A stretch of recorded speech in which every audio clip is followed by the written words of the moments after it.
நாட்டில் 4ஆம் கட்ட மக்களவை தேர்தலுக்கான பிரச்சாரம் இன்று மாலையுடன் ஓய்கிறது. ஆந்திரா, தெலங்கானா உள்ளிட்ட 10 மாநிலங்கள், யூனியன் பிரதேசங்களை உள்ளடக்கிய 96 தொகுதிகளில் வரும் 13ஆம் தேதி வாக்குப்பதிவு நடைபெறவுள்ளது. ஒடிசா மாநிலம் புவனேஸ்வரத்தில் பிரதமர் மோடி சாலை பேரணி மேற்கொண்டு தீவிர வாக்கு சேகரிப்பில் ஈடுபட்டார். வேட்பாளர்களுடன் காரில் ரோட் ஷோ மேற்கொண்ட பிரதமருக்கு பிரம்மாண்ட வரவேற்பு அளிக்கப்பட்ட நிலையில் மக்களை பார்த்து அவர் கையசைத்தபடி சென்றார்.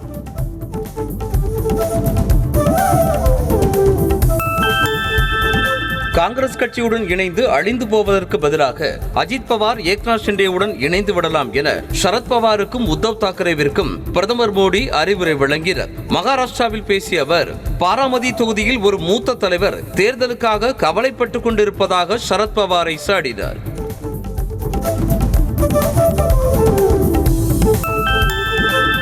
பிரதமர் மோடியுடன் பொது விவகாரங்களில் விவாதம் நடத்த 100% தயார் என காங்கிரஸ் மூத்த தலைவர் ராகுல் காந்தி அதிரடியாக அறிவித்திருக்கிறார். உத்தரப்பிரதேச மாநிலம் லக்னோவில் உரையாற்றிய ராகுல், ஓய்வு பெற்ற நீதிபதிகளின் அழைப்பை ஏற்பதாகவும், ஆனால் 100% மோடி விவாதத்திற்கு வரமாட்டார் எனவும் கலாய்த்து விட்டார்.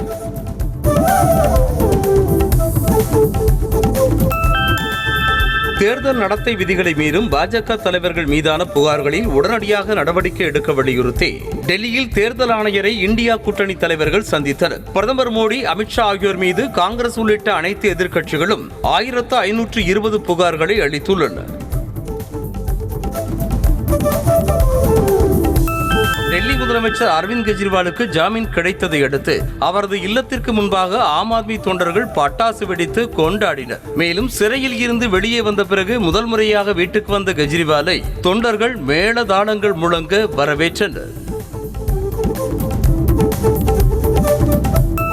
சர்வாதிகாரத்திற்கு எதிராக போராட மக்கள் ஒன்றிணைய வேண்டும் என டெல்லி முதலமைச்சர் அரவிந்த் கெஜ்ரிவால் அறைகூவல் விடுத்திருக்கிறார். சிறையில் இருந்து வெளியே வந்த பின்னர் தொண்டர்களிடையே பேசிய கெஜ்ரிவால், சர்வாதிகாரத்தை மக்கள் ஒருபோதும் ஏற்றதில்லை என்றும் அதற்கு எதிராக தாம் போராடி கொண்டிருப்பதாகவும் தெரிவித்தார்.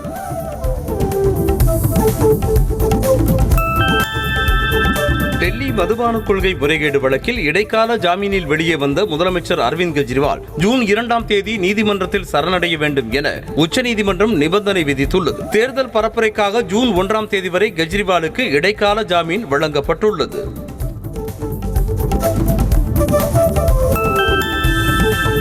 மேற்கு வங்க மாநிலம் அசன்சோல் மக்களவை தொகுதியில் மத்திய உள்துறை அமைச்சர் அமித்ஷா சாலை பேரணி நடத்தி மக்களிடையே வாக்கு சேகரிப்பில் ஈடுபட்டார். தன்னை ஆரவாரத்தோடு வரவேற்ற மக்கள் மீது மலர்களை தூவி அமித்ஷா உற்சாகமடைந்தார்.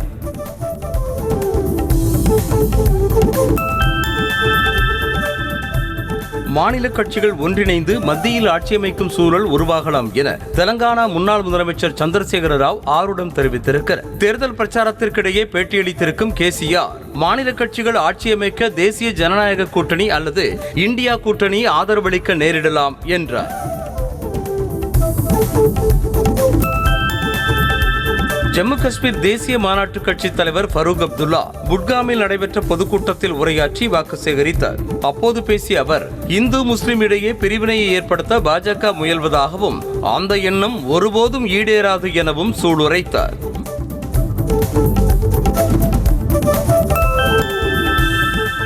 மத்திய பிரதேச மாநிலம் உஜ்ஜைன் மக்களவை தொகுதியில் முதலமைச்சர் மோகன் யாதவ் சாலை பேரணி நடத்தி மக்களிடையே வாக்கு சேகரிப்பில் ஈடுபட்டார். வழிநெடுகிலும் முதலமைச்சருக்கு பிரம்மாண்டமான வரவேற்பு அளிக்கப்பட்ட நிலையில் தன்னை காண நின்றிருந்த மக்களின் மீது மலர்களை தூவி முதலமைச்சர் உற்சாகப்படுத்தினார்.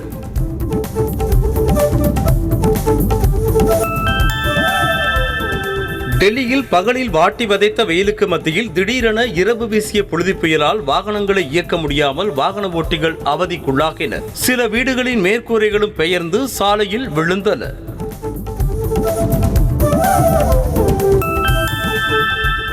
டெல்லியில் நேற்று இரவு புழுதி புயல் வீசியதால் அங்கு செல்ல வேண்டிய சுமார் 9 விமானங்கள் ஜெய்ப்பூருக்கு திருப்பி விடப்பட்டன. இந்த மோசமான வானிலை காரணமாக பொதுமக்கள் வீட்டை விட்டு வெளியில் செல்ல வேண்டாம் என இந்திய வானிலை ஆய்வு மையம் அறிவுறுத்தியிருக்கிறது. தலைநகர் டெல்லியில் ஏற்பட்ட திடீர் புழுதி புயல் காரணமாக நொய்டாவில் கட்டுமான இரும்பு சாரம் சரிந்து விழுந்ததில் கார்கள் சேதமடைந்தன. உத்தரப்பிரதேச மாநிலம் நொய்டாவில் உள்ள ஒரு கட்டடத்தில் புனரமைப்பு பணிகளுக்காக இரும்பு சாரம் அமைக்கப்பட்ட நிலையில் அவை சரிந்து கீழே பார்க்கிங் செய்யப்பட்ட கார்களின் மீது விழுந்தது. மனிதர்களை விண்வெளிக்கு அழைத்து செல்லும் ககன்யான் திட்டத்திற்காக நவீன தொழில்நுட்பங்களோடு தயாரிக்கப்பட்ட PS-4 என்ஜின் சோதனை வெற்றி பெற்றதாக இஸ்ரோ அறிவித்துள்ளது. திரவ எரிபொருளில் எவ்வளவு நேரம் இயங்கும் என்பது குறித்து சோதனை நடத்தப்பட்டுள்ளது.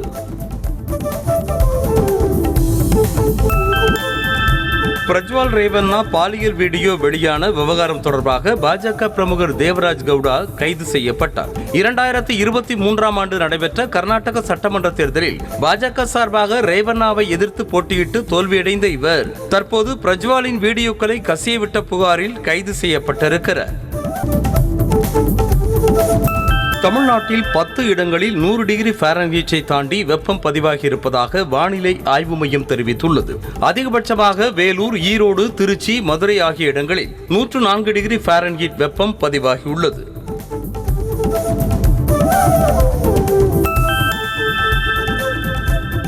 கோவை மாவட்டம் மேட்டுப்பாளையம் மற்றும் அதன் சுற்றுவட்டார பகுதிகளில் பலத்த சூறாவளி காற்றுடன் மழை பெய்தது. இதனால் தோலம்பாளையம் சாலையில் உள்ள பேருந்து நிலைய பகுதியில் இருந்த ராட்சத மரம் முறிந்து விழுந்தது. கரூர் மாவட்டம் குளித்தலை பகுதியில் கடந்த சில நாட்களாக வெயில் வாட்டி வதைத்த நிலையில் நேற்று மாலை பலத்த மழை பெய்தது. மேட்டுமருதூர், பணிக்கம்பட்டி, கூடலூர், தண்ணீர்பள்ளி, கோட்டமேடு, வதியம், ஐயர்மலை, தோகைமலை, நச்சலூர் உள்ளிட்ட பகுதிகளிலும் கனமழை பெய்ததால் வெப்பம் தணிந்து குளுமையான சூழல் உருவானது. மதுரை மாவட்டம் உசிலம்பட்டி மற்றும் அதன் சுற்றுவட்டார பகுதிகளில் கனமழை பெய்தது. தொட்டப்பநாயக்கனூர், உத்தப்பநாயக்கனூர், செல்லம்பட்டி, கருமாத்தூர், எழுமலை உள்ளிட்ட இடங்களில் சுமார் 1 மணி நேரத்திற்கு மேலாக காற்றுடன் கூடிய மழை பெய்தது. இதனால் வெயிலின் தாக்கம் குறைந்து குளிர்ச்சியான சூழல் நிலவியது. திண்டுக்கல் மாவட்டம் நத்தம் மற்றும் அதன் சுற்றுவட்டார பகுதிகளில் கனமழை பெய்தது. வத்திப்பட்டி, கோவில்பட்டி, சமுத்திராப்பட்டி, உலுப்பகுடி, பரளி, சிறுகுடி உள்ளிட்ட பகுதிகளில் சுமார் அரை மணி நேரத்திற்கு மேலாக பெய்த மழை காரணமாக சாலையோரம் மழை நீர் தேங்கியது. விருதுநகர் மாவட்டம் அருப்புக்கோட்டையில் இடி மின்னலோடு கூடிய கனமழை பெய்தது. கடந்த சில நாட்களாக கோடை வெயிலின் தாக்கம் அதிகரித்து வந்த நிலையில் நேற்று மாலை நேரத்தில் திடீரென மழை வெளுத்து வாங்கியது. இதனால் வெப்பம் தணிந்ததால் மக்கள் மகிழ்ச்சி அடைந்தனர். நாசா அறிவித்தபடி சர்வதேச விண்வெளி மையத்தை சென்னை உட்பட உலகின் பல்வேறு பகுதிகளில் இருந்தும் காண முடிந்தது. நேற்று இரவு சரியாக 7-9 மணியளவில் சர்வதேச விண்வெளி ஆய்வு மையம் வெண்புள்ளியாக பூமியை சுற்றியதை காண முடிந்தது.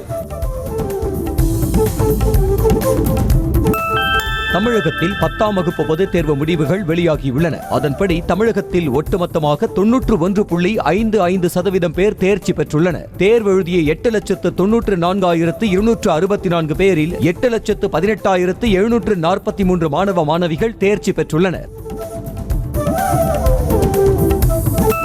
12ஆம் வகுப்பை போலவே 10ஆம் வகுப்பு பொதுத் தேர்விலும் மாணவர்களை விட மாணவிகளே அதிக அளவில் தேர்ச்சி பெற்று அசத்தியுள்ளனர்.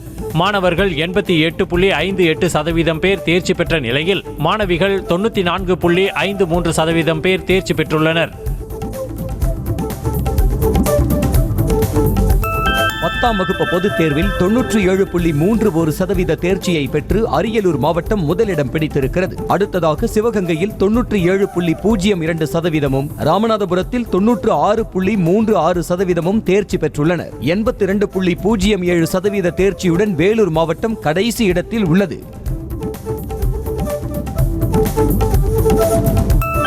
10ஆம் வகுப்பு பொதுத் தேர்வில் தோல்வியடைந்த மாணவர்கள் துணைத் தேர்வு எழுத இன்று முதல் விண்ணப்பிக்கலாம் என தேர்வுத்துறை அறிவித்துள்ளது. இதேபோல் மறுகூட்டலுக்கும் விடைத்தாள் நகல் பெறவும் வரும் 15 முதல் 20ஆம் தேதி வரை விண்ணப்பிக்கலாம் எனவும் தேர்வுத்துறை தெரிவித்துள்ளது. 10ஆம் வகுப்பு பொதுத் தேர்வு முடிவுகளில் பின்தங்கியுள்ள வட மாவட்டங்களில் தமிழக அரசு சிறப்பு திட்டங்களை செயல்படுத்த வேண்டும் என பாமக நிறுவனர் ராமதாஸ் வலியுறுத்தியுள்ளார். ஆசிரியர்கள் மற்றும் கட்டமைப்பு வசதிகள் இல்லாததே தேர்ச்சி விகிதம் குறைய காரணம் என அவர் குற்றம் சாட்டியுள்ளார். திருப்பூர் மாவட்டம் அவிநாசியில் அரசு மேல்நிலைப் பள்ளியில் பயின்று வந்த இரட்டை சகோதரிகள் 10ஆம் வகுப்பு பொதுத் தேர்வில் ஒரே மதிப்பெண் எடுத்து அசத்தியுள்ளனர். சூளை பகுதியைச் சேர்ந்த முருகமணி என்பவருடைய மகள்களான ஹரிணி, சபரிஸ்ரீ ஆகியோர் 484 மதிப்பெண்களை எடுத்து பலருடைய பாராட்டுக்களையும் பெற்றனர். ராமநாதபுரம் மாவட்டம் பரமக்குடி அருகே தந்தை உயிரிழந்த சோகத்திலும் 10ஆம் வகுப்பு பொதுத் தேர்வு எழுதி மகன் தேர்ச்சி பெற்றது நெகிழ்ச்சியை ஏற்படுத்தி இருக்கிறது. பாம்பூரைச் சேர்ந்த திபீஷ் என்ற மாணவரின் தந்தை சமூக அறிவியல் தேர்வின் போது உயிரிழந்ததாக கூறப்படுகிறது. இருப்பினும் தேர்வை எழுதிய திபீஷ் 306 மதிப்பெண்களை எடுத்து தேர்ச்சி பெற்றிருக்கிறார். தமிழக அரசின் வனத்துறை வெளியிட்டுள்ள யானை வழித்தடங்களின் வரைவு அறிக்கை செயல்படுத்தப்பட்டால் நீலகிரி மாவட்டம் கூடலூரில் வாழும் மலைவாழ் மக்கள் வாழ்வாதாரம் பாதிக்கப்படும் என அதிமுக பொதுச் செயலாளர் எடப்பாடி பழனிசாமி குற்றம் சாட்டியுள்ளார்.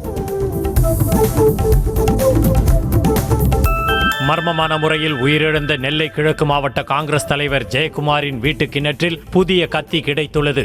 ஜெயக்குமார் பயன்படுத்திய செல்போன் கிணற்றில் இருக்குமா என்ற சந்தேகத்தில் 2வது நாளாக போலீசார் ஆய்வு மேற்கொண்ட நிலையில் கத்தி சிக்கியது. சனாதனம் குறித்த அமைச்சர் உதயநிதி ஸ்டாலினுக்கு எதிரான வழக்கில் 5 மாநிலங்களுக்கு உச்சநீதிமன்றம் நோட்டீஸ் அனுப்பியது. அனைத்து வழக்குகளையும் ஒன்றாக விசாரிக்க கோரிய மனு மீது மகாராஷ்டிரா, கர்நாடகா, உத்தரப்பிரதேசம் உள்ளிட்ட மாநிலங்கள் பதிலளிக்க உத்தரவிடப்பட்டது. சொத்து குவிப்பு வழக்கில் அமைச்சர் பொன்முடி ஜாமீன் பெறுவதற்கான கால அவகாசத்தை உச்சநீதிமன்றம் மேலும் 2 வாரங்களுக்கு நீட்டித்துள்ளது. ஜாமீன் பெற கொடுத்த கால அவகாசத்தை நீட்டிக்க பொன்முடி தரப்பில் வைக்கப்பட்ட கோரிக்கையை ஏற்று இந்த உத்தரவு பிறப்பிக்கப்பட்டது.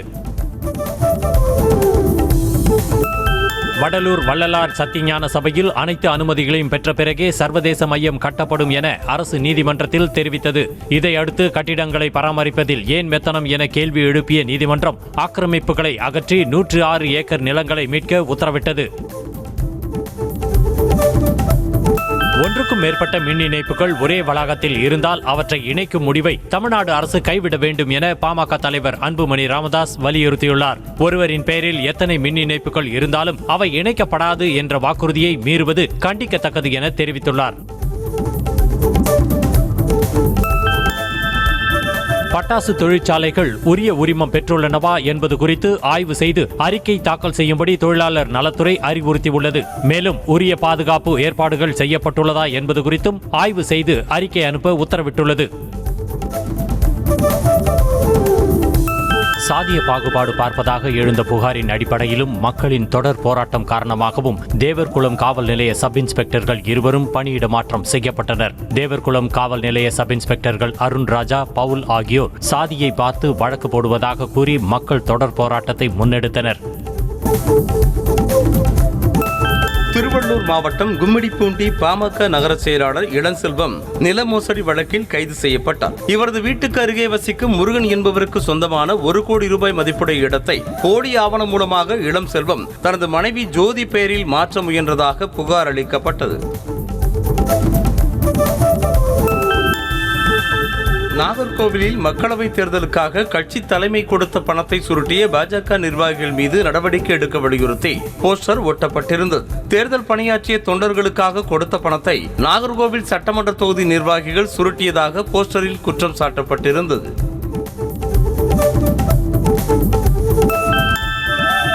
தருமபுரம் ஆதீன கர்த்தாவின் நேர்முக உதவியாளர் செந்தில் ஒழுங்கீனமாக நடந்து கொண்டதால் பணி நீக்கம் செய்யப்பட்டுள்ளதாக அறிவிக்கப்பட்டுள்ளது. ஆதீன கர்த்தா தொடர்பான ஆபாச வீடியோ, ஆடியோ உள்ளதாக பணம் கேட்டு மிரட்டிய வழக்கில் குற்றம் சாட்டப்பட்டதால் நடவடிக்கை எடுக்கப்பட்டுள்ளது. மதுரையில் வீட்டின் முன்பாக தண்ணீர் தேங்கியதை தட்டி கேட்ட பெண்ணின் வீடு மீது சிறார்கள் பெட்ரோல் குண்டு வீசியுள்ளனர். திலகர் திடலைச் சேர்ந்த மணியம்மை என்பவர் வீட்டின் அருகே வசிக்கும் ராஜலட்சுமியோடு தகராறில் ஈடுபட்ட நிலையில் அந்த பெண்ணின் உறவுக்கார சிறார்கள் பாட்டிலில் பெட்ரோலை நிரப்பி வீசியுள்ளனர். திருவேற்காடு பகுதியில் உரிமையாளர் கண் முன்பாகவே மர்ம நபர்கள் பைக்கை திருடி செல்லும் சிசிடிவி காட்சிகள் வெளியாகியுள்ளன. மகாசக்தி நகரைச் சேர்ந்த வினோத் என்பவர் தனது பைக்கை வீட்டின் முன்புறத்தில் நிறுத்தி வைத்திருந்த நிலையில் மர்ம நபர்கள் 2 அதனை திருடி சென்றனர். இதனை கண்டதும் வினோத் அவர்களை பிடிக்க முற்பட்ட போது அவர்கள் தப்பிவிட்டனர். சிவகங்கை மாவட்டம் நகராட்சிக்கு உட்பட்ட 26வது வார்டில் பாதாள சாக்கடை கழிவுநீர் வெளியேறுவதால் நோய் தொற்று ஏற்படும் அபாயம் உருவாகியுள்ளதாக கூறி இளைஞர்கள் சாலை மறியலில் ஈடுபட்டனர். அப்போது போராட்டம் நடத்தியவர்களை கலைந்து போகச் சொல்லி போலீசார் வற்புறுத்தியதால் இருதரப்புக்கும் இடையே வாக்குவாதம் ஏற்பட்டது.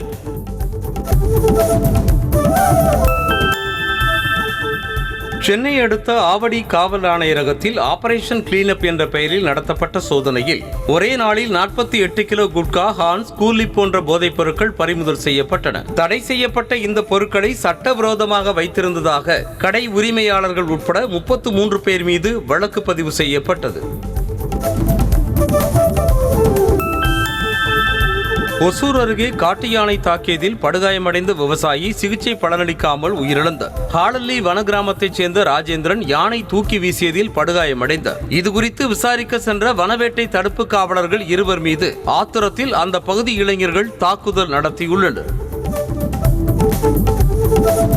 விஜயகாந்த் ஒரு சூப்பர் ஸ்டார் என்றும் அவருக்கு பத்மபூஷன் விருது வழங்கப்பட்டிருப்பது மிக மகிழ்ச்சியாக உள்ளதாகவும் நடிகை நமிதா தெரிவித்திருக்கிறார். தனது பிறந்த நாளையொட்டி கணவரோடு சென்னை தேமுதிக அலுவலகத்தில் உள்ள விஜயகாந்த் நினைவிடம் சென்று அவர் அஞ்சலி செலுத்தினார்.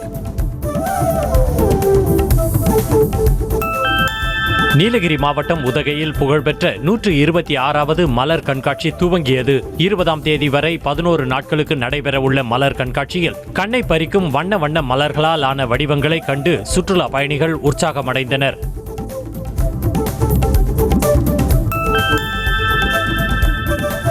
உத்தரப்பிரதேசத்தின் சரையூ நதிக்கரையில் நடைபெற்ற கங்கா ஆரத்தி நிகழ்வில் குடியரசு துணைத் தலைவர் ஜெகதீப் தன்கர் தனது குடும்பத்தாரோடு பங்கேற்று பூஜைகளை நடத்தி வழிபட்டார். வேத மந்திரங்கள் முழங்க கங்கை நதியை வணங்கி வழிபட்டனர். IPL தொடரில் நேற்று நடைபெற்ற 59வது லீக் ஆட்டத்தில் சென்னை அணியை 35 ரன்கள் வித்தியாசத்தில் வீழ்த்தி குஜராத் அணி அபார வெற்றி பெற்றது. முதலில் பேட்டிங் செய்த குஜராத் அணி 20 ஓவர்கள் முடிவில் 3 விக்கெட்டுகளை இழந்து 231 ரன்களை குவித்தது. அடுத்து பேட்டிங் செய்த சென்னை அணி 20 ஓவர்களில் 8 விக்கெட்டுகளை இழந்து 196 ரன்களை மட்டுமே எடுத்தது. IPL வரலாற்றில் அதிவேகமாக 1000 ரன்களை அடித்த இந்திய வீரர் என்ற சாதனையை சாய் சுதர்சன் படைத்திருக்கிறார். இதற்கு முன்பாக 31 இன்னிங்ஸ்களில் விளையாடி 1000 ரன்களை அடித்த சச்சின் டெண்டுல்கரின் சாதனையை அவர் முறியடித்திருக்கிறார். சென்னை அணிக்கு எதிரான போட்டியில் குஜராத் டைட்டன்ஸ் அணியில் தொடக்க ஆட்டக்காரர்களாக களமிறங்கிய கேப்டன் சுப்மன் கில் மற்றும் சாய் சுதர்சன் அதிரடியாக விளையாடி இருவரும் சதம் அடித்து அசத்தினர். இந்த ஜோடியை பிரிக்க முடியாமல் சென்னை அணி பவுலர்கள் திணறினாலும் கடைசி கட்டத்தில் அவர்களது விக்கெட்டை தேஷ்பாண்டே எடுத்தார். புதுச்சேரியில் வேட்டையின் படப்பிடிப்பில் இருந்த நடிகர் ரஜினியை RDX மலையாள படத்தின் இயக்குனர் நிகாஷ் ஹிதாயத் உள்ளிட்டோர் சந்தித்து வாழ்த்து பெற்றனர். கேரளாவில் ஓணம் வெளியீடாக திரைக்கு வந்த RDX படம் உலக அளவில் 100 கோடியை வசூலித்து சாதனை படைத்தது குறிப்பிடத்தக்கது. புதுச்சேரியில் வேட்டையன் படப்பிடிப்பில் கலந்து கொண்ட நடிகர் ரஜினிகாந்த் வேட்டி சட்டையில் திறந்த ஜீப்பில் வலம் வந்து ரசிகர்களை நோக்கி கையசைத்தபடியே இன்ப அதிர்ச்சி கொடுத்தார். படப்பிடிப்பு முடிந்து கேரவனில் இருந்து இறங்கி வந்த அவரை ரசிகர்கள் சூழ்ந்து கொண்டு தலைவா என கோஷமிட்டனர். கோட் பட ஷூட்டிங்கிற்காக நடிகர் விஜய் துபாய் புறப்பட்டு சென்றுள்ளார். துபாய் செல்ல சென்னை விமான நிலையம் வந்தடைந்த விஜயை கண்டதும் அவரது ரசிகர்கள் அண்ணா அண்ணா என அழைத்தும் அவர் முகத்தை மறைத்தபடி சென்றார். தன்னை கருப்பு எம்ஜிஆர், அன்னை தெரசா என்று மக்கள் அழைத்தாலும் அதனை இதயத்தில் வைத்துக் கொள்வேனே தவிர தலையில் வைத்துக் கொள்ள மாட்டேன் என நடிகர் ராகவா லாரன்ஸ் தெரிவித்துள்ளார். மாற்றம் அறக்கட்டளை மூலம் கோவை மாவட்டம் தேவராயபுரம் பகுதி மக்களுக்காக டிராக்டரை வழங்கினார். சென்னை குரோம்பேட்டையில் உள்ள திரையரங்கில் வெளியான ஸ்டார் திரைப்படத்தை நடிகர் கவின் கண்டு ரசித்தார். அவரது நடிப்பில் உருவான இந்த திரைப்படம் தமிழ்நாடு முழுவதும் வெள்ளிக்கிழமை திரையரங்குகளில் வெளியானது. படத்தை பார்க்க வந்த கவினோடு ரசிகர்கள் செல்ஃபி எடுத்துக் கொண்டனர். அக்ஷய் திருதியையொட்டி காமெடி நடிகர் கிங் காங் காது குத்தி கடுக்கன் அணிந்து கொண்டார்.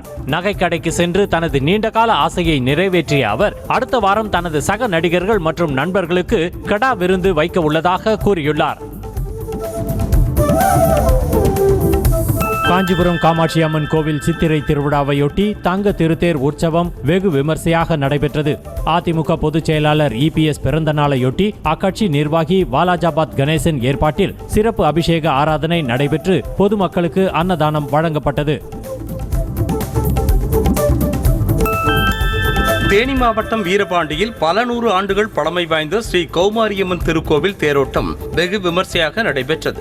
இதில் உற்சவர் வண்ண பட்டுடுத்தி சிறப்பு அலங்காரத்தில் தேரில் எழுந்தருளி பக்தர்களுக்கு காட்சியளித்தார்.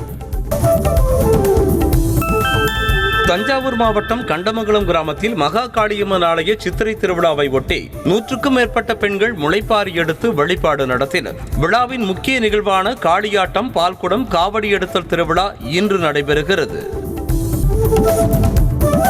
ஸ்ரீவில்லிபுத்தூர் ஸ்ரீ ஆண்டாள் கோவிலில் சித்திரை வெள்ளியை முன்னிட்டு நடைபெற்ற ஊஞ்சல் உற்சவத்தில் ஏராளமான பக்தர்கள் கலந்து கொண்டு ஆண்டாள் நாச்சியாரை வழிபட்டனர். கோவில் உள்பிரகாரத்தில் ஸ்ரீ ஆண்டாள் ரெங்கமன்னார் சுவாமிகள் வலம் வந்து ஊஞ்சல் குரடு மண்டபத்தில் உள்ள ஊஞ்சலில் எழுந்தருளினர்.